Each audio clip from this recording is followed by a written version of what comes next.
मध्य प्रदेश की पूर्व मुख्यमंत्री उमा भारती मैहर के मां शारदा मंदिर पहुंची और माता के चरणों में मत्था टेक कर मां का आशीर्वाद लिया। उन्होंने मां शारदा की विधि विधान से पूजा अर्चना की। उमा भारती ने नशा मुक्ति को लेकर फिर बयान दिया। उमा भारती ने कहा कि मुख्यमंत्री और भाजपा प्रदेशाध्यक्ष भी उनके इस अभियान से सहमत हैं। सिर्फ शराबबंदी नहीं बल्कि नशा मुक्ति के लिए अभियान शुरू होगा। लोगों को जागरूक किया जाएगा और यह अभियान 15 जनवरी से शुरू होगा।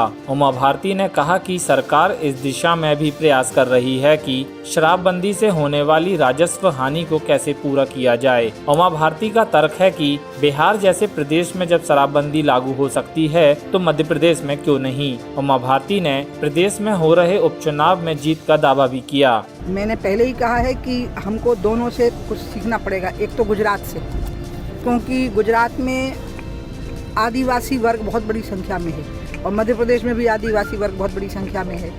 तो आदिवासी वर्ग जो है वो जो मद्यपान करता है उसके बाद वो असभ्यता नहीं करता।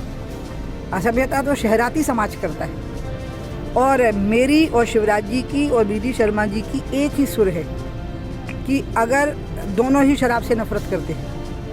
हमारे पार्टी के कार्यकर्ता भी शराब और शराब पान से नफरत करते हैं, लेकिन उनका ये कहना है कि जागरूकता से हो तो ज़्यादा अच्छा है। इसलिए मेरे को भी चूँकि 1.5 साल में गंगा की मेरा काम रुका हुआ है, तो मैंने तय किया कि शारदीय नवरात्रि से मकर संक्रांति तक में गंगा सागर तक अब जैसे भी बनेगा, क्योंकि कोरोना ने 1.5 साल तो ख़राब कर दिया मेरा, तो गाड़ी से पैदल नाव से होते वहाँ पहुँच जाऊँगी। तब तक मैंने सबको कहा है कि सब लोग प्रयास करिए, सरकार का सहयोग करिए जागरूकता की दृष्टि से, कि लोगों में मद्य विरोधी जागरूकता आवे। मद्यपान करने वाले लोग स्वेच्छा से छोड़ें और उसमें सरकार की व्यवस्थाएं भी कि जो छोड़ना चाहते हैं उनके लिए कैंप भी लगते हैं उनको उससे निकालने के लिए। बिहार हमसे ज़्यादा पिछड़ी और गरीबी आबादी का और BPL का राज्य है, उनने ये कर लिया, लेकिन पहले उनने जागरूकता का प्रयास किया। इसलिए मैं शिवराज जी के साथ हूँ इसमें और बीडी शर्मा के, कि हम अभी 15 जनवरी तक जागरूकता के प्रयास को पूरी छूट देते हैं। हमारे गांव के लोगों ने छोड़ दी, मेरे कहते ही छोड़ दी। भुवन देवी का मंदिर है, भुवनेश्वरी का, मैं खड़ी थी तो एक इंसान बीड़ी पी रहा था और लग रहा था धनी घर का, वो उसको बीड़ी की आदत होगी। तो मैंने कहा क्यों रे, शर्म नहीं आती तेरे को, तू मंदिर के सामने बगल में खड़े होकर बीड़ी पी रहा। उसने पट फेंक दी और मुझे बोलने लगा मेरे साथ एक फ़ोटो खिंचवाओ दीदी, मैं हरियाणा का हूँ। मैंने कहा मैं नहीं खिंचवाऊँगी, तो एक शर्त पे कि तू फिर कभी बीड़ी नहीं पिएगा। उसने छोड़ ही दी। फिर उसके घर के लोगों ने हमसे किसी तरह से संपर्क किया, हमारे ऑफिस को सूचना दी कि बीड़ी सिगरेट शराब सब छूट गया उसका।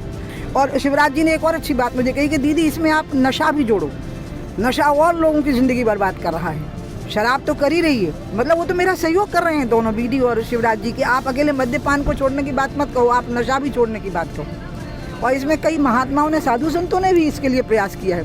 अब ये तय है कि 15 जनवरी से अभियान तीव्र हो जाए। उमा भारती के इस बयान से एक बार फिर शराबबंदी के मुद्दे को हवा मिल गई है। अब देखना है कि शराबबंदी पर उमा का फिर से बयान देना प्रदेश की सियासत में क्या गुल खिलाता है।